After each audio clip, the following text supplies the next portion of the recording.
Good morning, Rabbi Rabotai. We are continuing on Masechet Berachot on third parak, and we are holding, I am told, on Chaf Bet, Amud Bet,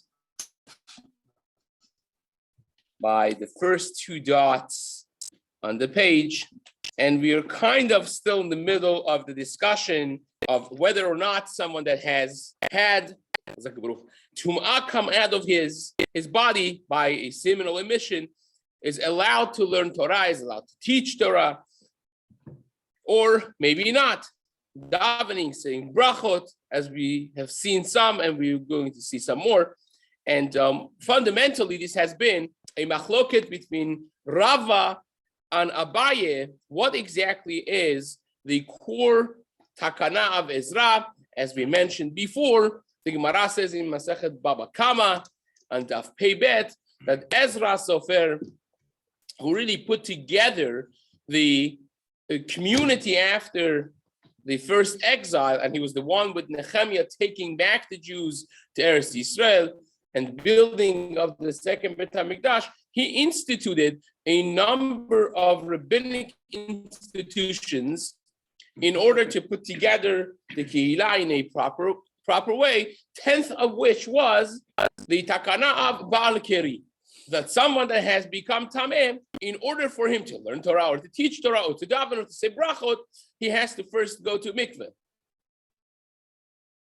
This was the 10th of the 10 takanot of Ezra, and we have seen a machloket on why exactly he was concerned about this and whom did he include. So we saw on top of the Amud, Amar Abaye, Ezra Tiken Lebari. Ezra was concerned mainly for the activity. As you may have heard, the reason for Sheloyu Talmidei Chachamim Mitzuim Etzel Noshetohem Ketar Negolim, he didn't want people to have access relationships in that way, and also not when a person has been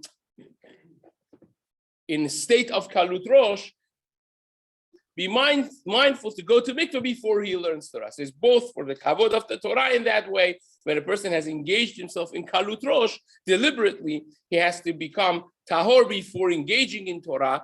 So therefore, Abaye said, Ezra Sofer only was metaken, only included in his takana a person or people who have deliberately engaged in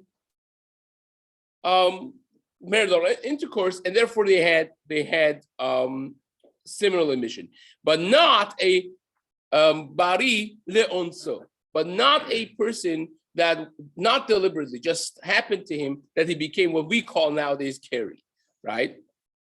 That was Abaye's understanding on top of the Amud, and Rava disagreed. In other words, Abaye said the takana of Ezra himself was only for Ezra Tikel Lebari Amargil, Memsea, and Bari Leonso.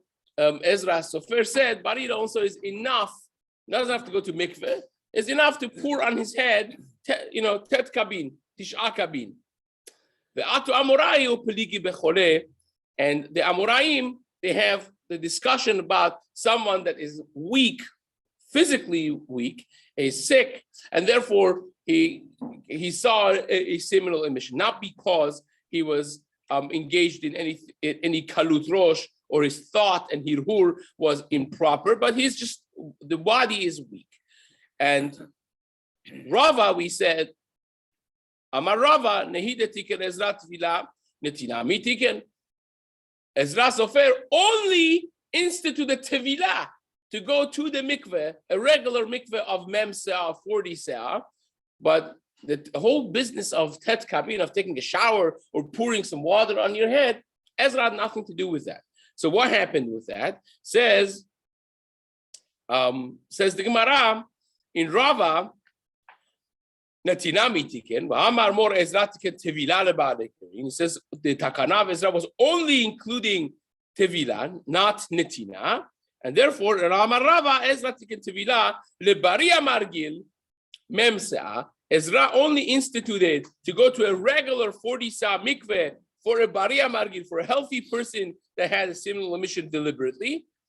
Ve'atu Rabbanan ve'itkinu lebari le'onso. And Chachamim came and they instituted that a bari le'onso, a healthy person, even if he became carry, so to speak, not deliberately, he also needs, a tevilah, but not a tevilah of memseah, but rather only a tet kabin pouring on him 9 kabin of water, which again, if you have a healthy shower, you stay there for a bunch of minutes, it's not a whole lot of water, and that would be fine. And so it's 3 stages according to Rava. Ezra was metaken, the first stage for bariya margil, for a regular person that had a regular marriage interaction, and then afterwards Chachamim came and they instituted for a bari le'onso, and after them, and they started the whole topic of someone that's sick. More savar chorea margil kebariya margil, and that's the machloket that they have. Okay, great. Now today's Gemara is going to be continuation of that. If you could have the board, I'm gonna probably need it. So says the Gemara, Tanu Rabbanan. Take a look at the 2 dots. Tanu Rabbanan, Baal kerishe natnu alav tet kabin mayim tahor. If you have a Baal keri and you put already 9 kabin of water, poured it on him, he is tahor. So says the Gemara, Bamed Varim Amudim. What are we talking about? Le'atzmo, that's only for himself. Aval le'acherim 40 sa. If he wants to teach Torah, you need to go to a mikveh. So you hear a Gemara. This Braita is saying that tet kabin, pouring water, 9 kabin of water on a Baal keri works. But you know what it works for? Only works for learning for yourself. If you want to teach to someone else, you have to go to an actual mikveh. What's the difference, by the way? What's the difference? The difference is the person that's teaching has to explain more. So it's more engaging in the Torah. You remember in Amud Aleph, in the last page, we had a whole debate of, can you explain things? Can you explain Midrash, Mishnah, Gemara?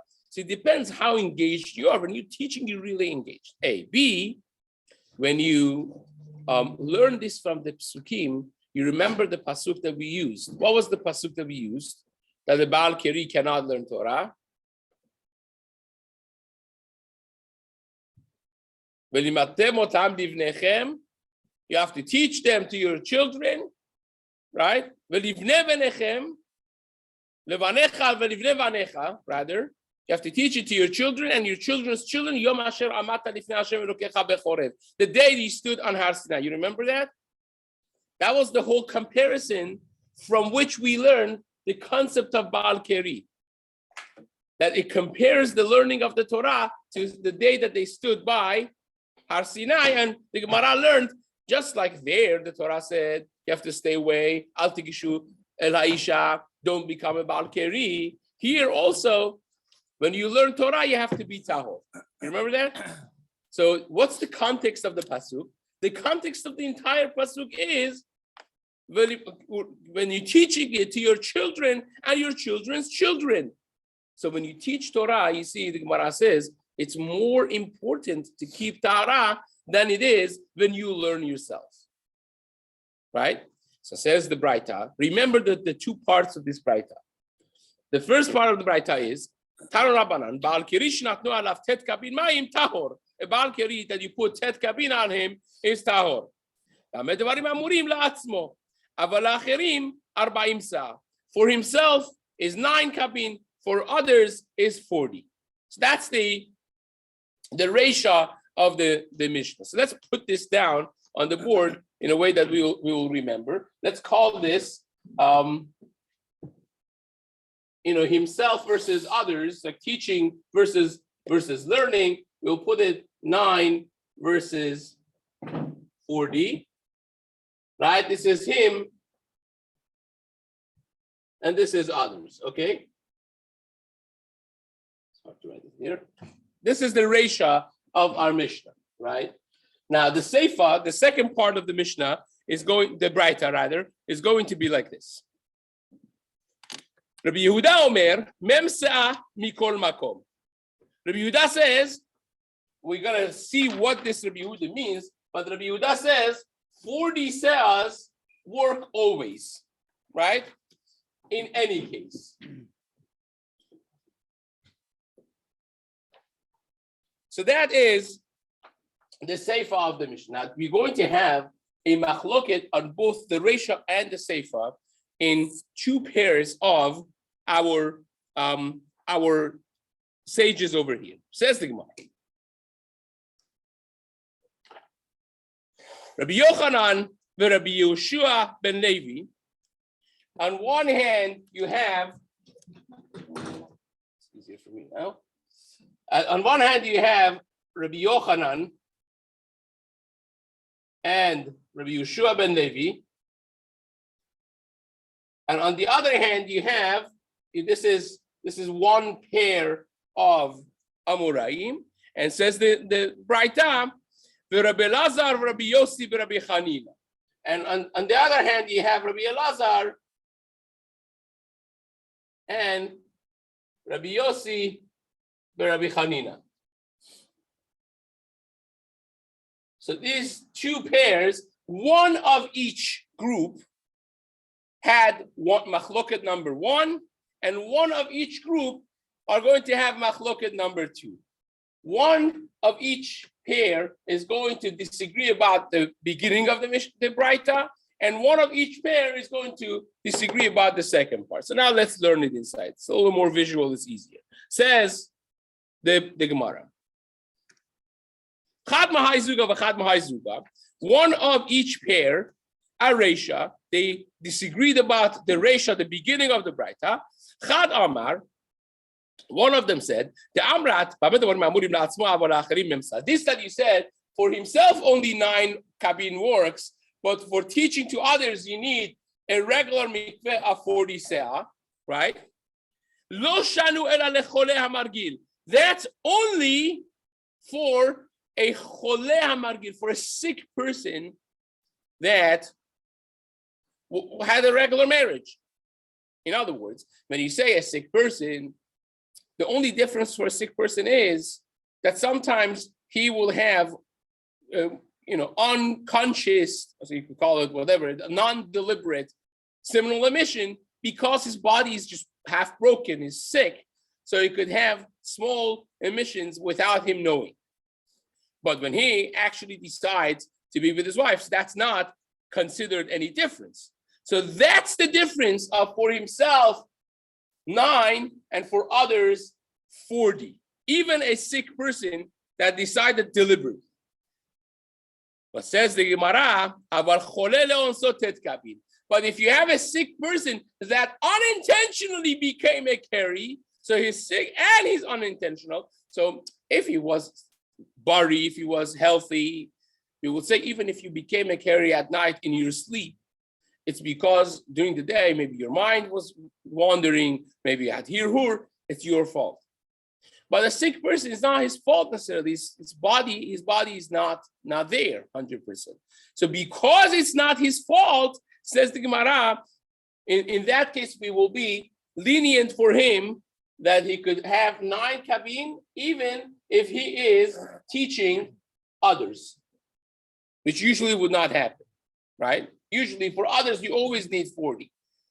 But in this one case of chole leonso, you will have the leniency of even teaching to other people with only pouring some water on your head.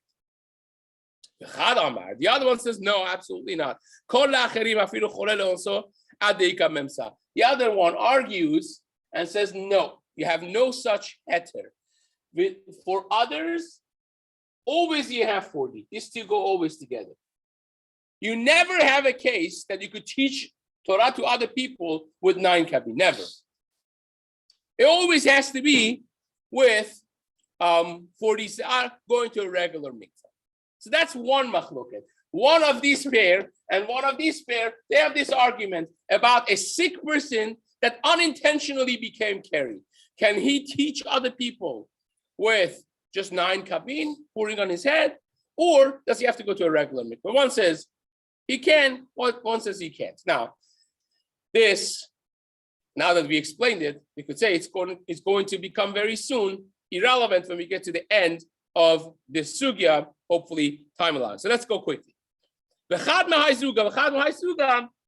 A second argument, again, one of these pair, and one of these pair is going to argue about now the Seifa that we said. Rabbi Yehuda says this strange words. Rabbi Yehuda said, Mem se'ah mikol makom, which literally translated means you always could do with 40 se'ah. What do you mean you could always do with 40 se'ah? What does that exactly mean? So says the Gemara, a Seifa. One of them says this, that you need 40 se'ah and it works always. It means mikol makom, that mikol makom means in any case it works. It seems like it's indicating a certain kula, a certain leniency. So they argued, what is the leniency? Now, let me give you a fundamental, all-around Shas piece of information that you need just to know, Jewish Yidiot.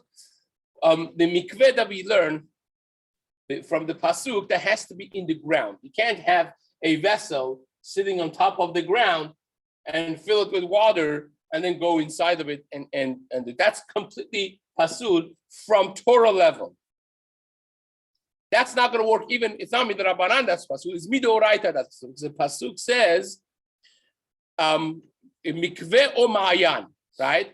Mikveh o ma'ayan is comparing mikveh, equating mikveh with ma'ayan. So ma'ayan means, of course, a spring of water. When was the last time you saw a spring of water in a vessel? It doesn't happen. It's always in the ground, springs, right? So it's coming to tell you that mikveh also has to be in the ground. Now, if you are thinking of a certain mikveh in town that seems to be in a kli, in a vessel, then you come talk to me afterwards how that could work, right? But this is a complete biblical concept. Then on top of this, there is another argument, there is another concept of called mayim sheuvim, right? Mayim sheuvim means drawn out water. It's not a natural rainwater, it's not natural seawater, it's not natural river, it's not natural spring, but you took water in a vessel. Even if you took it from spring, even if it says here springs of Fuji, whatever else it may be, if it's in the kli already, it's mayim sheuvim. It's drawn out water. This is pasul, right? Now, whether or not this pasul is the Rabbanan or the Oraita is machloket rishonim, right? The Tosafot in Baba Batra and the Samach Zayin, they discuss this. They say perhaps is the Rabbanan, others say it's the Oraita. That's on top of this. In other words, even if you tell me that I have a mikveh in the ground, I built a Beverly Hills spa mikveh, amazing thing in the ground. If I take water, bucket out water into the mikveh, even though that's in the ground, so you have the comparison of mikveh and mayan, still mayim sheuvim is going to be pasul, right? So those are two stringencies that you have to have by a regular mikveh. Now, this machloket that we're going to have over here right now, one of them is going to say when Rabbi Yehuda said a bal keri could do with mem se'ah, with 40 se'ah, in any case, is coming to be mekel, is coming to be lenient on this, and tell you that if you go dunk in 40 se'ahs of water, even if it's in a vessel, in a tub, you go in your tub, in your jacuzzi, in your house, 40 se'ah you fill up, which it could fit, right? If you have a large jacuzzi, it could fit, 750 liters of water, whatever else it may be. So that would be kasher. In other words, we don't need the mikveh and mayan. The other one says, no, you can't do this. This is completely out of the picture.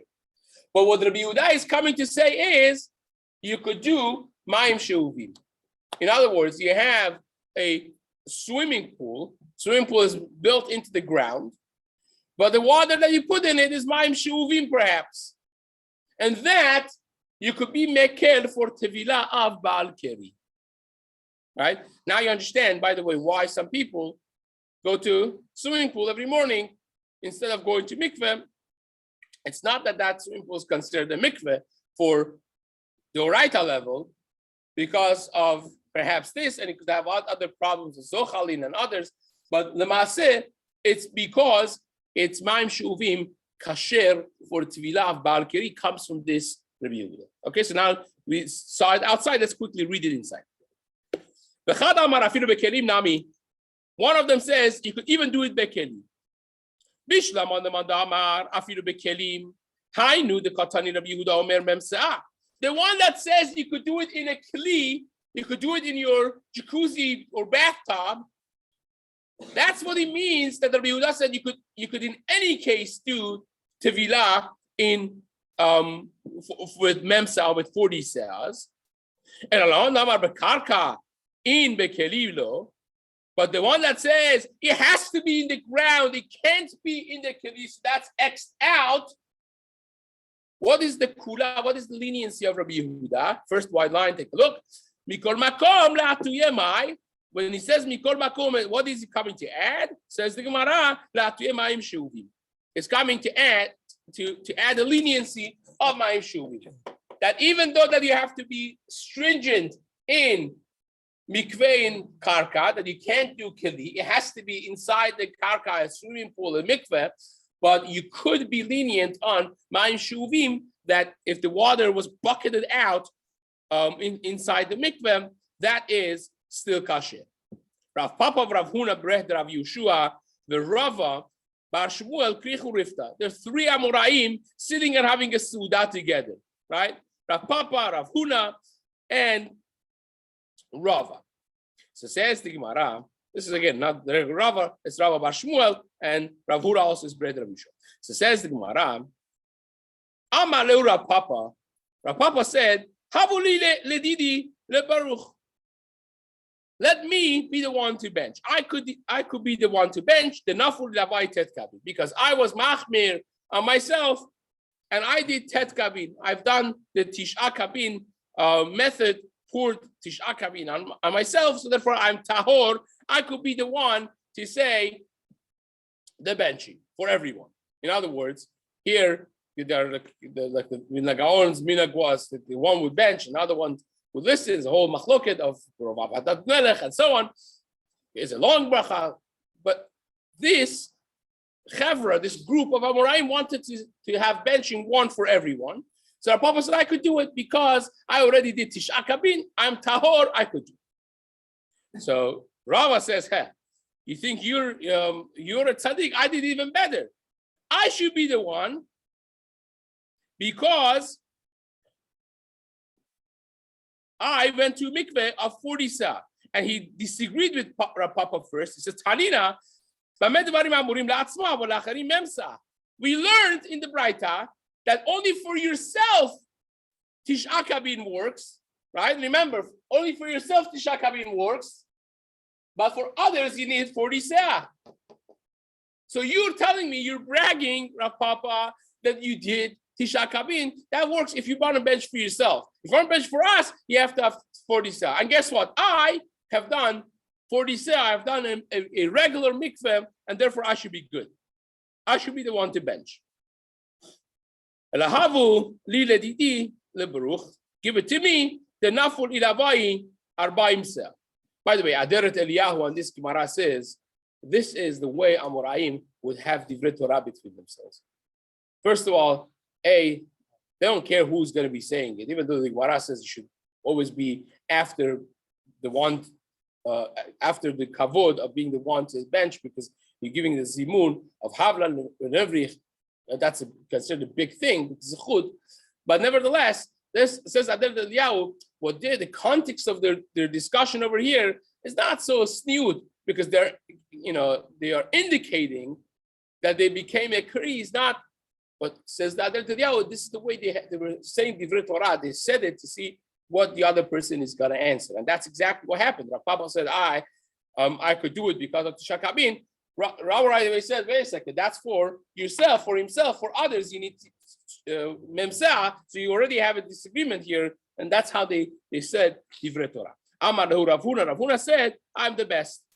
Why am I the best? Because give it to me to say the bracha, the lekai lavai lohai velohai. I don't have any of those problems. I didn't even become a Baal Keri, so therefore I didn't need the Tisha Kabin, and I didn't need the 40 seah. Now you'll say, does that mean he didn't go to mikveh? You say he didn't go to mikveh. That day he didn't go to mikveh. Now there are those mefarshim, by the way, that they say Rav Huna is telling them, I hold Rabbi Yehuda ben Betera, that you guys have done it yesterday perhaps. Rabbi Yehuda ben Betera said what? Anyone remembers? You don't have to go to mikveh. Batluha letvilat Baal Keri, that they were mebatel the tefillah of Baal Keri, of Takarat Ezra. So there are those who say Rav Huna is telling them, give it to me. I didn't even go to mikveh, no 40 seah, no tet kabin, and I still will do it because halakha is like Rabbi Yehuda ben Betera. But the simple understanding of the Gemara is that he's telling them, I am tahor. I didn't have even a problem of Baal Keri. So even though that I didn't go to mikveh and I didn't do Tisha Kabin, I'm even better. So the obvious question to that is what? Why is that better than going to Arba'im Se'ah? Rav Huna said, I didn't go to mikveh. Rava said, I went to an actual mikveh, 40 seah, right? The best mikveh in town. So why is Rav Huna better than Rava? Just because he didn't become a Baal Keri. Isn't that equals? And the Mefashim said, no, it's not, the Rishonim say it's not equal because still a Baal Keri or any Tameh that's Tvul Yom, even though that you go to mikveh and that day you're completely tahor, the whole day until nighttime, still a roshem of tum'ah is left on a person, even though that halachically he doesn't have necessarily a big enough community. It's mutar to learn, it's mutar to teach, and all of that, but still a little roshem of tum'ah has stayed on him. You remember in the very beginning of the Masechta, we had a heart of shemesh, we had the whole thing that you wait until the night and it becomes completely tahor. So here is the same thing. He said, I don't even have that little roshem of tumah. I'm completely tahor. Now let's finish this and say some halakha. Says the Gemara. Rav Chama tavil b'mal yom ad Pesach. Rav Chama went on erev Pesach to do a tefillah in a mikveh. Leotzi rabim yedei chuvatan, in order to be motzi the community from their yedei chuvah. You know, many mefarshim over here say that we're talking about a halel of the night of Pesach, that you say he wanted to be the one, the hazan, to say halel and be motzi acherim yedechuvatan. Therefore, he went to a mikveh. Velet hilcheta kivate. And the Gemara ends, halacha is not like him. You do not need to go to mikveh for being motzi other people from their yedechuvah. Now, we've had a very complicated Amud. I was not here for half of it, so I'm not sure how much was discussed. There's so much to be discussed in the Amud Aleph, with a lot of the words and also a lot of concepts. Again, in the few lines that we had, there's so much to discuss, and this is just the tip of the iceberg. So what is the halacha at the end of the day? A Baal Keri, Tvilat Ezra, Hasidim, of course, as we mentioned before, they go to mikveh every single morning because, like Maran Chida writes, the chashash of maybe a little bit of zera came out, which would be, by the way, a bari leonso, right? Now you understand it better in the terminologies.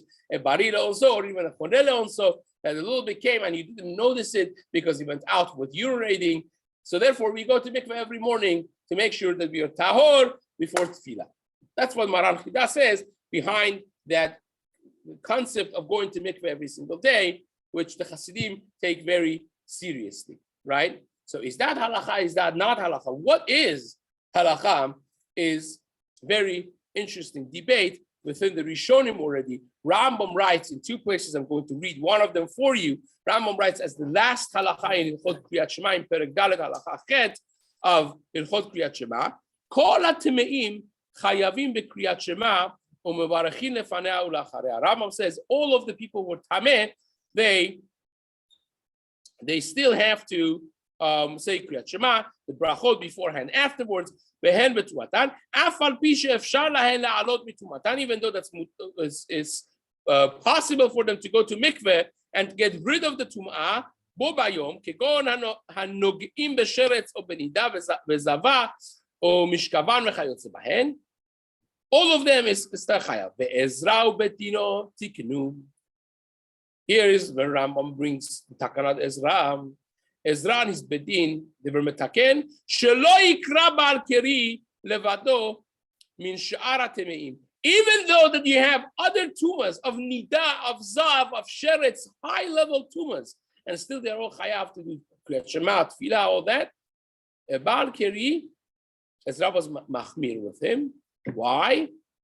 Paul, he cannot say tefillah, he cannot learn Torah until he goes to mikveh. Velo pashta takanazu bechol Yisrael. This takanat Ezra did not spread in all of Klal Yisrael. So we mentioned, if you remember, in the very beginning when we started this, I mentioned the Rambam in his letters to Rabbi Pinchas Dayan that mentions this concept, and we equated it with a Gemara in Masechet Avodah Zarah on page Lamed Vav 36. There the Gemara discusses a concept of takanat shemen, that not only Chachamim instituted against bishul akum, of eating something that was cooked by a goy, and pat akum, and a bread of a Gentile, but there was also a takana which was accepted. We were machmir on pat akum, on bishul akum, and so on. But there was also a takana against shemen akum, the oil of a goyim. And there the Gemara says the takana of shemen never took off. It was not accepted, therefore we never heard about it. It's not the halakha. You don't have to be careful with it. So says Rambam, Takanat Ezra was the same thing in many places. He was not accepted. The majority of people couldn't be machmir like this. Can you imagine without having warmed up nice filtered mikveh back 1,000 years ago, 2,000 years ago? How hard was it in the winter day to go to mikveh? Anyone that wanted to be with their wives, they had to think, oh, tomorrow morning it's going to be, you have to go bring the ice thing and go to make, right? So people did not accept it because it would be a bitul priya v'rivya. I mean, again, you said this before, perhaps yesterday or the day before you learned that Ben Azai wanted to be mefarsem, wanted everyone to know that you could do tish'a kabin instead of mikveh for Balkri, because he wanted people not to be mebatel Torah. Those who have become tameh, they should not stop learning, and those who haven't become tameh should not stop having children. It was a serious thing. So therefore, says Rambam, it was not accepted.